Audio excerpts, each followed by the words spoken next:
I'm Paul Dillon. Welcome to my YouTube channel. I used to always say so and all right.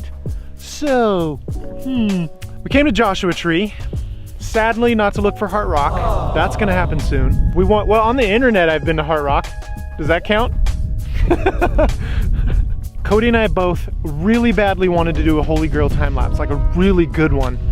So we're gonna shoot a time lapse. It's gonna be like 5 or 6 hours in length. We came to Joshua Tree to shoot at Barker Dam because there was a little bit of water. Wait, a little bit of rain, which added water.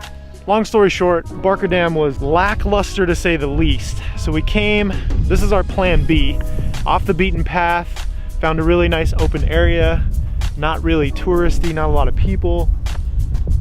I have a feeling this is gonna be fantastic. The weather is amazing, the clouds look amazing. I mean, look at this. That's like the 5th time I've said amazing in the last like 2 minutes.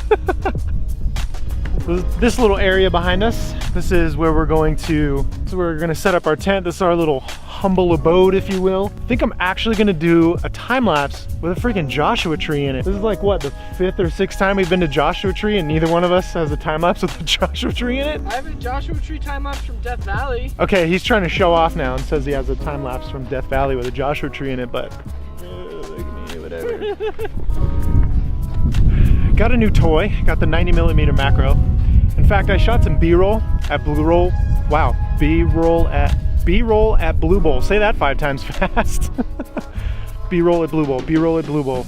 Wow, that's fast. That's hard. That's what she said. That's my joke. Damn it, Dwight. Got this sweet 90mm macro. Only shot photos with this so far. Wanted to shoot some B-roll. Went to Blue Bowl. That was a fail because there is optical steady shot on this that I did not have turned on. And I have tremors, which essentially just means I have shaky hands. With that turned off at 90mm, footage was not usable. Long story short, I'm here in Joshua Tree, and I think it's time to use this and shoot some B-roll.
Good morning from Joshua Tree, California. I think I just hit puberty. Did you hear that? Good morning. So I think at this point in time, you've probably already seen the time lapses. So let's hope that future Paul can edit them to make them look good. The one I shot of sunrise, I messed up. I somehow forgot, I don't know what I did, but they're blown out. There's like 12 used photos. All right, I'm gonna finish this really quick. I didn't realize that I was standing directly where the sun was and the camera was casting a shadow and you couldn't see me. Anyways, last night didn't go super great. I made a ton of mistakes. We'll get into those mistakes later. First things first, I need to help Cody shoot something really quick to make it look like he's actually waking up and getting out of the tent. Spoiler alert, he's actually not.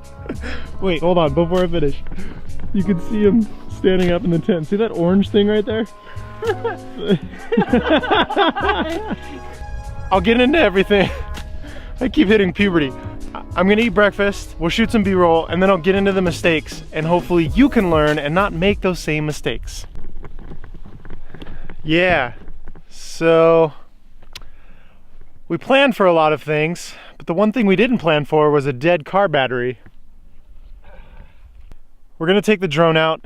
It is illegal in national parks. Do not recommend you ever fly a drone in national parks, and we're prepared to pay the fine if we have to. But this is a matter of not wanting to walk 10 miles in the wrong direction because we're not sure where people are. Because I'm pretty sure we calculated we're about 10 miles from the main road, which I'm prepared to hike if need be. But again, I don't want to hike in the wrong direction and then be out of energy to come back to figure. Yeah, so we're packing super light. We got water, about a gallon of water between the two of us, some walkies. Like Cody said in his, this isn't really going to be much of a vlog because it's more about survival at this point. So if you guys see this and I'm dead, tell Linda I love her. And Cody doesn't get any of my camera shit because he's probably the person who killed me. Checking in on my phone. We made a stop really quick because I had thermals on, and it's not nice to hike with thermals. But we found this sign. I'll show you where we're at and how far. We thought it was 15, but I think it ended up being like 7 or 8. But uphill feels like 100.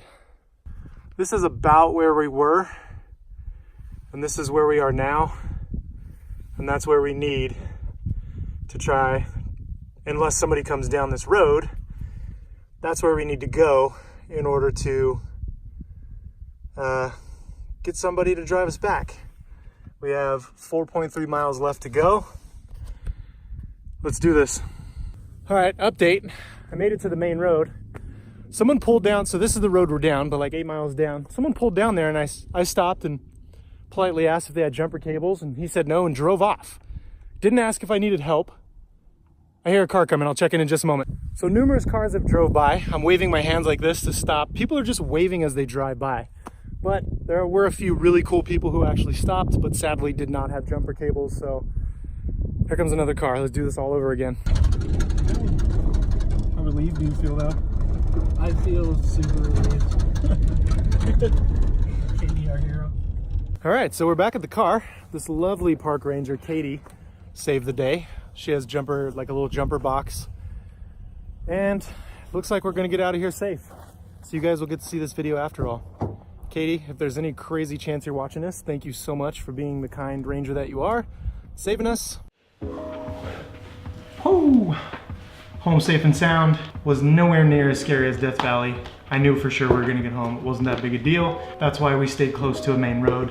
Anyways, earlier I was letting you know that I made a ton of mistakes. So for those of you who want to get into astro time lapses or time lapses in general, if you're using an external intervalometer, wow, that's hard to say, there are some things you have to take into consideration. Some of them require your camera to be in bulb mode. So if you slow down the shutter past 5, 10, 15, your camera should be able to go in bulb mode, which is essentially letting you control the camera's settings externally. I forgot to put it in bulb mode for the sunrise time lapse. So I have about 5 usable photos, and then it's just completely blown out because my external intervalometer was not controlling those photos. So that was mistake number 1. Well, I guess we went backwards, so that's like mistake number 3. Mistake number 1, I left my custom video picture profile on when I was taking photos. I haven't looked at the footage yet, but there's a potential I might not be able to recover some of that stuff. Thankfully, I'm shooting in RAW, which allows me to recover some of that stuff. And then we weren't really able to get much B-roll because we had to hike so far out to the main road to then,